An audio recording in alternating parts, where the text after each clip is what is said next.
जो हामीलाई चाहिने कुराहरूको प्रबन्ध गर्ने परमेश्वर। अनि त्यो नाम चाहिँ यहोवा इरे, हाम्रो प्रभुको नाम चाहिँ यहोवा इरे हो, अर्थात उपाय गर्ने, प्रबन्ध गर्ने परमेश्वर। And we know that our Lord is Jehovah Jireh, and He provides all our need. The first need was the need of salvation. उद्धार को, मुक्ति को प्रबन्ध हाम्रो लागि गर्नु पर्ने थियो। किनभने जस्तो अब अहिले मानिलियो यो घर यहाँ बसेको छौं, अचानक यो घरमा भूकम्प आयो भनौं, भूचालो आयो भने हामी के गर्नु? हामी भाग्नु पर्छ। अनि त्यो भाग्दाखेरि बाहिर पनि भागेर जाँदाखेरि त त्यहाँ पनि त भूचालो छ, कहाँबाट बाँच्नु? अनि त्यो टाइममा हामीले अगर कसैले यता हो म बचाउँछु भनेर भन्यो भने कति ढुक्कै हुन्छ। त्यसरी नै यो संसार नाशमा जाँदैछ। This world is going towards destruction, and our Lord came on the way and extended His hand towards us. हाम्रो प्रति आफ्नो हात बढाएर भन्नुभयो आइज म मेरोमा, म तँलाई बचाउँछु कि। सो यो उद्धारको प्रबन्ध गर्ने हाम्रो प्रभु, अनि त्योसँग सबै कुराको प्रबन्ध हाम्रो लागि, हामीलाई जो चाहिन्छ, हामीलाई जो लगाउनु, हामीलाई बस्नु, हामीलाई खानु, हाम्रो पढाइ, हाम्रो नोकरी, जे पनि भनौं त्यो सबैको प्रबन्ध गर्ने चाहिँ हाम्रो प्रभु हो। अगर प्रभुले हाम्रो लागि बाटो रोकिदिनु भयो भने हामी केही पनि गर्नु सक्दैनौं है।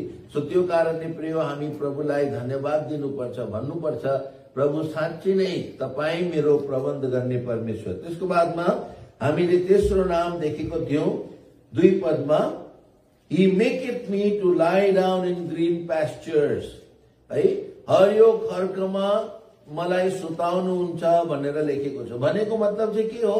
प्रभुले हामीलाई, हामी जो प्रभुको भेडाहरू हौ, हामीलाई शान्ति दिनुहुन्छ है। हरियो खर्कमा भेडाहरू बसिरहेको छ भने त्यो एउटा पिक्चरलाई आफ्नो सामने ल्याउनुहोस्। मजाको हरियो खर्क छ अनि भेडाहरू त्यहाँ बसिरहेको छ, कोही सुतिरहेको छ। त्यस्तो समयमा त्यसलाई हामीले के भन्नु सक्छौं? कति शान्त भएको है, सबै शान्तिमा। त्यस्तै अनुभवमा प्रभुले हामीलाई पनि ल्याउनुहुन्छ, हामीलाई शान्ति दिने परमेश्वर। अनि त्यो कारणले त्यो तेस्रो नाम प्रभुको चाहिँ यहोवा शालोम। शालोम भनेको चाहिँ शान्ति अनि। सो आवर गॉड इज यहोवा रा, Jehovah Jireh, Jehovah Shalom. Then fourth name is 3 पदमा भन्छ, He restoreth my soul. Restore, यो चाहिँ केही हाम्रो लागि, हाम्रो जीवनमा केही भएको छ, बिमारी भनौं, अनि केही तल लड्ने, तल जाने कुरा, अनि त्यहाँबाट प्रभुले उठाउनुहुन्छ। अनि यो चाहिँ हाम्रो हामीलाई निको पार्ने परमेश्वरको काम हो। अनि त्यो निको पार्ने परमेश्वरको नाम चाहिँ यहोवा रोपे, यहोवा रोपेका, अघि जसले चाहिँ हाम्रो जीवनमा धेरै खेप, अघि अहिले हालमा यो कोरोना भाइरस भयो अनि हामी पनि बिमार भयो। हामीलाई जाति कसले पार्यो है? हामी आफै जाति भयो हैन।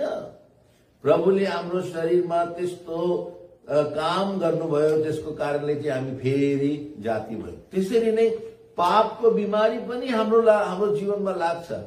अनि त्यो पापदेखि हामीलाई मुक्त गराउने, त्यो पापको बिमारीदेखि हामीलाई फेरि पवित्रतामा ल्याउने चाहिँ को हो? परमेश्वर हो अघि। सो त्यो कारणले हाम्रो परमेश्वरको नाम चाहिँ हो यहोवा रोपेका। त्यसको बादमा हामी के देखेको थियौं? त्यही 3 पदमा, He leadeth me in the paths of righteousness for His name's sake. पढ्नुहोस् त्यो 3 पद। मेरो प्राणलाई पुनर्जीवित पार्नुहुन्छ, उहाँले मलाई आफ्नो नामको खातिर धार्मिकताका मार्गहरूमा डोर्याउनुहुन्छ। धार्मिकताका मार्गमा, किनभने हाम्रो प्रभु कस्तो परमेश्वर हुनुहुन्छ? धर्मी परमेश्वर। अघि कति हाम्रो देशहरूमा जो अनेक प्रकारको ईश्वरको कुराहरू, जो ईश्वर त हैनै हो न, तर कस्तो कस्तो घिनलाग्दो काम गरेकोहरू हुन्छ हैन। ईश्वरहरूको नाममा उसले यस्तो गर्यो त्यस्तो गर्यो भनेर भन्छ। तर हाम्रो प्रभुमा एउटा भूल हामी निकाल्न सक्दैनौं। हाम्रो प्रभु त्यस्तो एकदम पवित्र परमेश्वर, निष्पाप परमेश्वर। जब हाम्रो प्रभु यीशु संसारमा हुनुहुन्थ्यो, when our Lord Jesus was on this earth, he asked people, can anybody show sin in me? कसैले मेरो माथि ममा पाप देखाउन सक्छ? पढ्नुस् त यूहन्ना 8 अध्यायको 46 पद, John 8:46। अनि कसैले पाप देखाउन सकेन, यूहन्ना 8:46।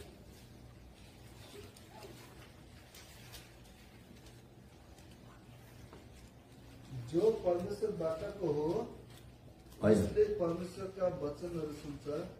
John 8:46 हो। तिमीहरू मध्ये कसैले मलाई पापको विषयमा दोषी ठहराउँछ, तर म सत्य बोल्दछु भने तिमीहरू मलाई किन विश्वास गर्दैनौ? मलाई तिम्रो मध्ये मलाई कसले दोषी ठहराउँछ? कसले दोषी ठहराउँछ? प्रभुलाई कसैले दोष दिनु सकेन।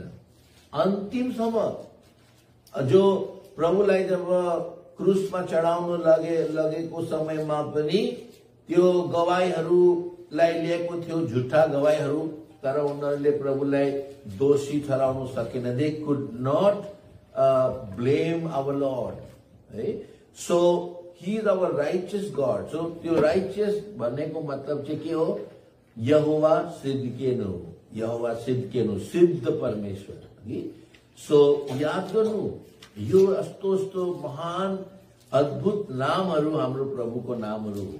अनि त्यो कारणले हामी यस्तो महान प्रभुलाई भन्छौं। सो त्यसको बादमा हामीले के देखेको थियौं? 4 पद पढ्नुहोस्।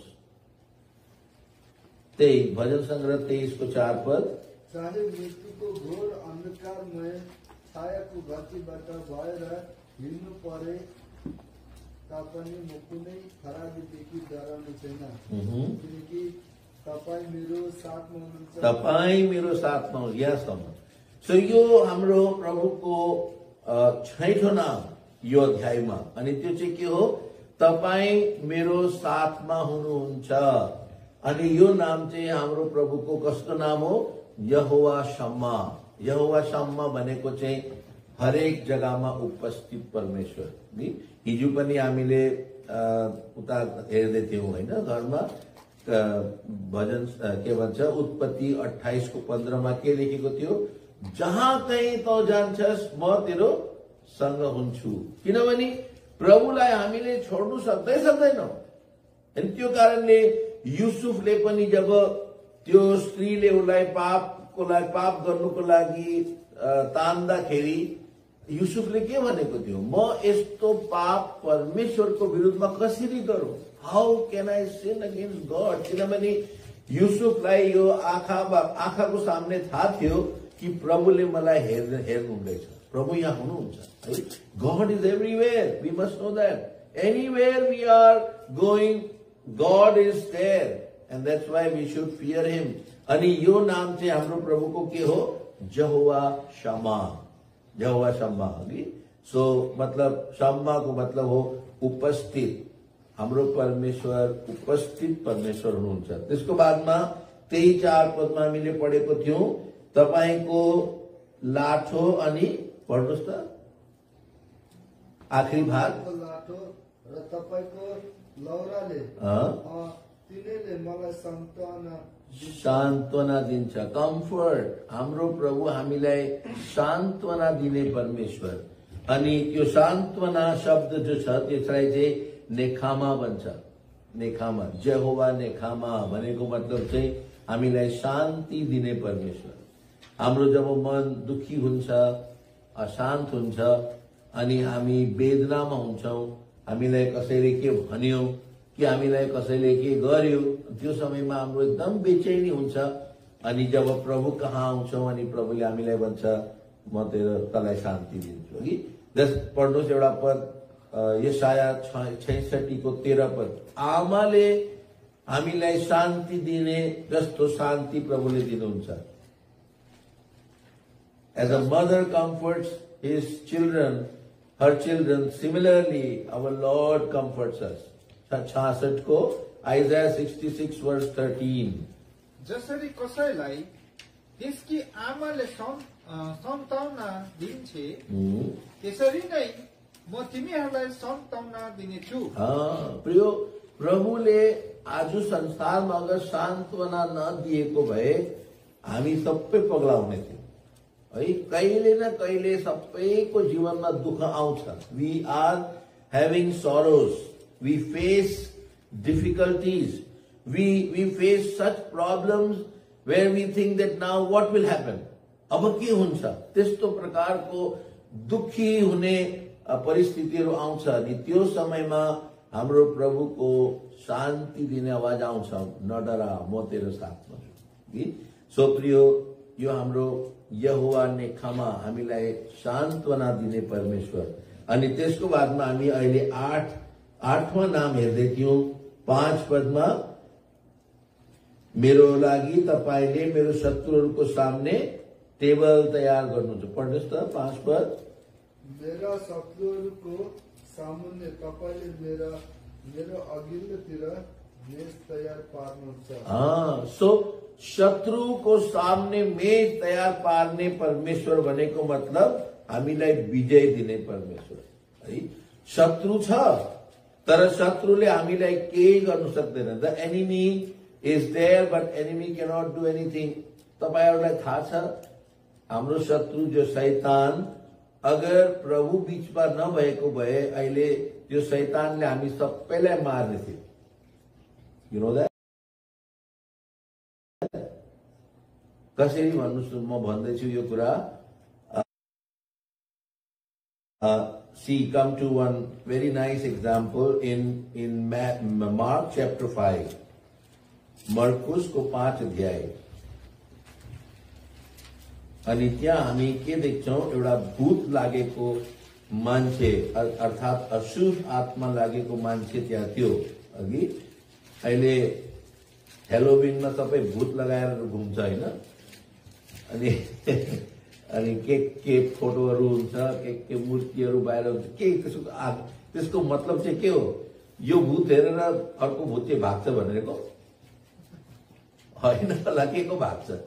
अघि यहाँ हेर्नुहोस्, यहाँ यो मान्छेसँग जब प्रभुले त्यो अशुद्ध आत्मालाई धम्कायो, आउनुहोस् त 5 अध्यायको 8 पद पहिला पढ्नुहोस्। किनभने उहाँले त्यसलाई, हे अशुद्ध आत्मा, त त्यस मान्छेबाट निस्कि भनी भन्नुभयो। प्रभुले बडो अधिकारले भन्नुभयो है। त्यस्तो भनेको भनेन होला, निस्कि भने छोरले। अनि त्यो भन्नु बित्तिकै त्यो त थुर भयो नि, अशुद्ध आत्मा थुर भएर निस्क्यो।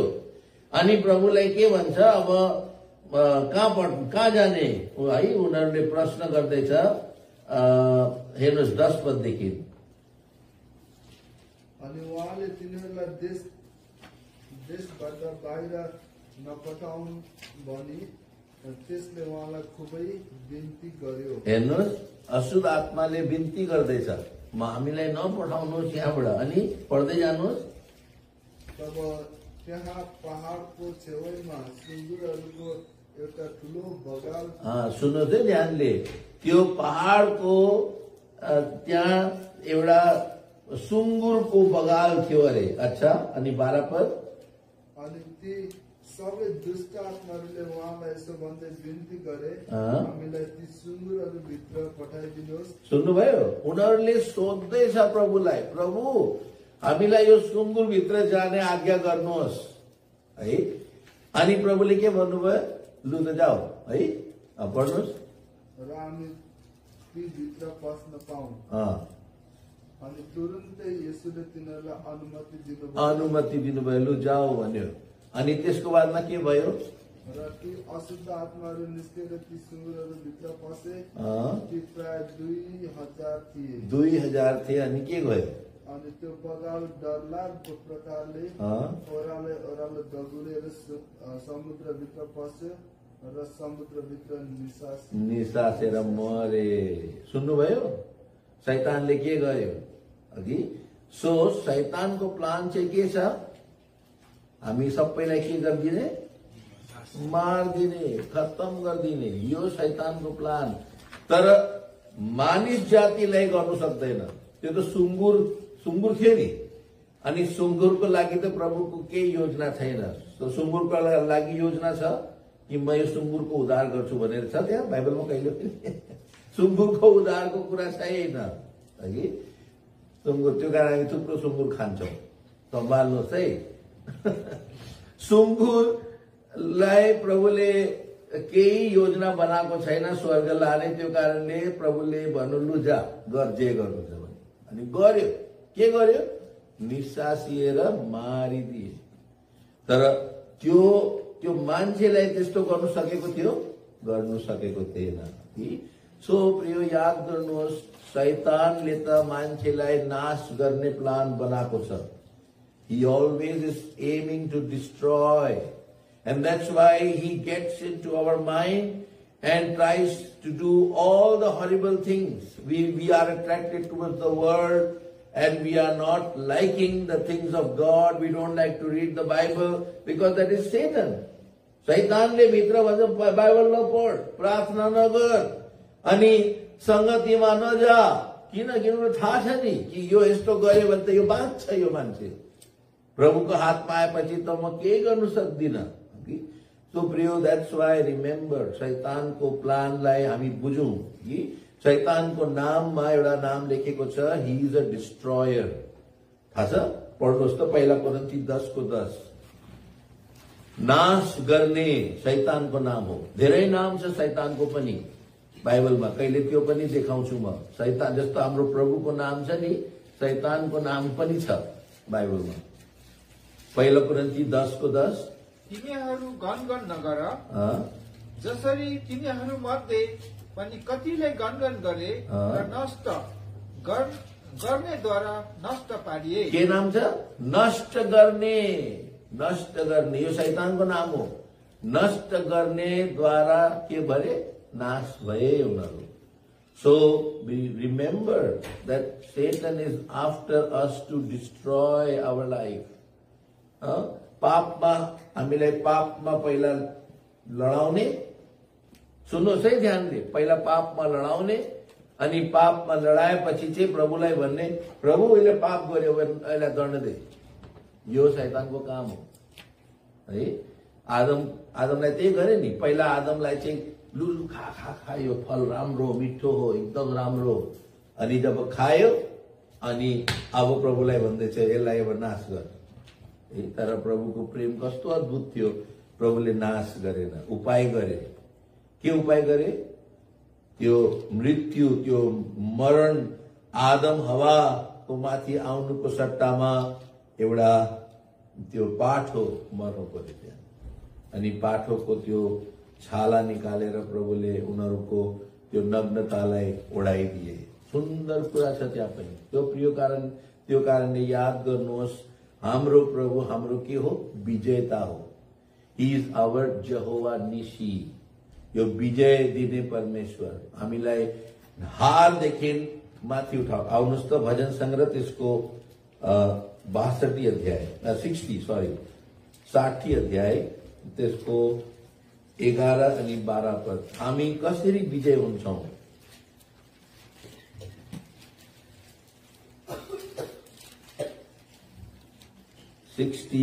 verse 11 and 12। संकष्टबाट उम्कन्न हामीलाई सहायता दिनु होस्, किनकि मानिसको सहायता व्यर्थ छ। परमेश्वरद्वारा हामी वीरता देखाउने छौं, किनकि हाम्रा शत्रुलाई उल्चिने उहाँ नै हुनुहुन्छ। हामी परमेश्वरद्वारा वीरता देखाउने छौं। इंग्लिशमा लेखेको छ, through God we shall do valiantly. So परमेश्वरद्वारा नै हामी विजय हुन सक्छौं, अरू कुनै तरिका छैन। We can only be victorious through our Jehovah Nissi, our Lord Jesus Christ. So हामी हेर्दै थियौं, इजरायलीहरूलाई पनि प्रभुले विजय बनाएको थियो। अहिले म त्यो विषयमा अब जान्दिनँ अगाडि, किनभने समय छैन, हामी उपासना गर्नुपर्छ। तर यति याद गर्नुहोस्, हामी पापी मान्छेलाई त्यो पापको दलदलबाट निकालेर चट्टानमा खडा गर्ने को हो? हाम्रो प्रभु हो। त्यो कारणले भजन संग्रह 40 को 1 पदमा दाउदले भन्छ, म त यस्तो अवस्थामा थिएँ। पढ्नुहोस् त, भजन संग्रह 40 को 1 पद। मैले धीरजसँग परम प्रभुको बाटो हेरे र उहाँ मतिर झुक्नुभयो र मेरो पुकार सुन्नुभयो। फेरि अझै 2 पद। अनि उहाँले मलाई सत्यनाशको खाडलमा र दलदले हिलोबाट हानेर निकाल्नु भयो र मेरा पाउहरू चट्टानमाथि बसाल्नु भयो। यो दाउदको अनुभव थियो। प्रिय याद गर्नुहोस्, पाप हाम्रो जीवनमा यस्तै हो है। दलदले हिलो कहिले देख्नु भएको छ? पस्नु त सक्दैन, पस्यो भने त सक्यो। तर देखेको छ कहिले दलदल हिलो? क्विक सैंड भन्छ त्यसलाई। If you put one leg, if your leg by mistake goes inside and then you try to remove that, the other will go down. अनि बिस्तारी भित्र जाँदै जान्छ त्यो हिलोमा। जबसम्म कसैले हाम्रो हात पक्रेर हामीलाई तानेन भने हामी बिस्तारी सक्छौं, त्यही खत्तम हुन्छ मान्छे। किनभने त्यो यस्तो अजीब प्रकारको त्यो हिलो हुन्छ। अनि दाउदले भन्दैछ, मलाई त्यस्तो हिलोबाट निकालेर कहाँ राख्नुभयो? चट्टानमाथि। त्यो चट्टान चाहिँ को हो? प्रभु यीशु। प्रभु यीशु हाम्रो लागि हाम्रो चट्टान हो, जहाँ हाम्रो खुट्टा स्थिर हुन्छ, हामी चिप्लिँदैनौँ त्यसको बादमा। सो प्रियो, यस्तो प्रभु हाम्रो विजेता परमेश्वरलाई हामी भजौं है, अनि उसको आराधना गरौं। त्यसको बादमा पनि 2टा नाम छ, त्यो बादमा हामी हेर्छौं। त्यही 5 पदमा हेर्नुहोस् त, भजन संग्रह 23 को 5। तपाईले मलाई तेलले अभिषेक गर्नुहुन्छ। पढ्नुहोस्। मेरो शत्रुहरूको सामुन्ने तपाईले मेरो अघिल्तिर मेष तयार पार्नुहुन्छ। तपाईले मेरो शिर तेलले अभिषेक गर्नुहुन्छ, मेरो कचौरा भरिएर पुग्नुहुन्छ। अभिषेक गर्ने परमेश्वर हाम्रो, अर्थात हामीलाई पवित्र बनाउने परमेश्वर। यो एक अद्भुत कुरा छ। हामीलाई पवित्र बनाउने परमेश्वर, हामीलाई अभिषेक गर्नुहुन्छ उहाँले। यो म बादमा तपाईलाई सम्झाउँछु यो कुरालाई, अहिले समय छैन। जब हामी प्रभुलाई ग्रहण गर्छौं त्यो समयमा अभिषेक पनि आउँछ हाम्रो माथि। अनि अभिषेक गर्नेवाला परमेश्वर, त्यसको हिब्रू नाम चाहिँ हो यहोवा मकादेश। यहोवा मकादेश, कादेश भनेको चाहिँ पवित्र हगि। सो हाम्रो प्रभुले हामीलाई अभिषेक गर्नुहुन्छ, तेलले अभिषेक गर्नुहुन्छ, अर्थात हामीलाई पवित्र बनाउनुहुन्छ। अनि अन्तमा 6औं पदमा 6th वर्ष, निश्चय मेरो जीवनभरि नै भलाइ र करुणाले मलाई पछ्याउनेछन् अनि म परम प्रभुको भवनमा। यो हाम्रो अन्तिम लक्ष्य हो। हाम्रो लक्ष्यमा अन्तमा हामी कहाँ जान्छौं त्यो थाहा छैन भन्ने कुरा छैन। हामी नरक जान्छौं त्यो पनि छैन। र हाम्रो लागि के छ? प्रभुको घर। प्रभुको घरमा म सधैँ बास गर्छु। यो आशा दाउदको थियो। अनि यो नाम पनि हाम्रो प्रभुको नाम हो। यो हो यहोवा शबाओत। यहोवा शबाओत भनेको मतलब शबाओत भनेको चाहिँ हामीलाई विश्राम दिने परमेश्वर, हामीलाई अन्तमा लगेर विश्राममा प्रवेश गराउने परमेश्वर। त्यो कारणले हेर्नुहोस्, यो अध्याय एउटा सानो 6 पदको अध्याय छ, तर यसमा दाउदको पूरा यात्रा, जीवनको यात्राको कुरा यहाँले पूरा देखाएको छ कि। सो हामी पनि यस्तै प्रभुको लोकहरू मिलेर हाम्रो महान प्रभुको भजन गरौँ, स्तुति आराधना गरौँ। सबैजनालाई हाम्रो युट्युब च्यानल कफरनहुम विथ एल्सादाईलाई तपाईहरु सबैजनाले माया गरिदिनुहोस्, प्रार्थना गरिदिनुहोस् अनि सब्स्क्राइब गरिदिनुहोस्। धन्यवाद।